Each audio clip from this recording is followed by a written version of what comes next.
Hello everyone, welcome to my channel. আজি মই এটা ইম্পৰ্টেন্ট টপিকৰ বিষয়ে আলোচনা কৰিম। টপিকটো হৈছে অসম সাহিত্য সভা। আমি সকলোৱে জানো যে এই টপিকটোৰ পৰা যিকোনো এক্সামতে কুৱেশ্যন অহা দেখা যায়।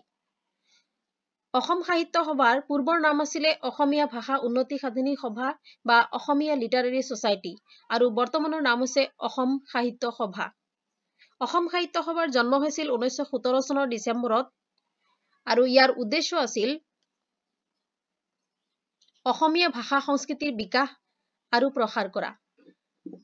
প্ৰধান কাৰ্যালয় যোৰহাটৰ চন্দ্ৰকান্ত সন্দিকৈ ভৱনত অৱস্থিত।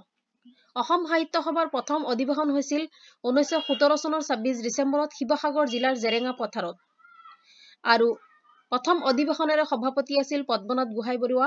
ইয়াৰ পৰা কুৱেশ্যন অহা দেখা যায় যে অসম সাহিত্য সভাৰ প্ৰথম সভাপতি কোন আছিল আৰু তেওঁৱে আছিল পদ্মনাথ গোহাঁই বৰুৱা।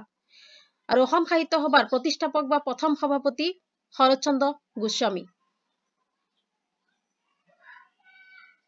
অসম সাহিত্য সভাৰ বৰ্তমানৰ সভাপতি হৈছে সূৰ্যকান্ত হাজৰিকা। তেওঁ লখিমপুৰৰ নাৰায়ণপুৰ অধিৱেশনৰ সভাপতি। প্ৰথম মহিলা সভাপতি আছিল নলিনীবালা দেৱী।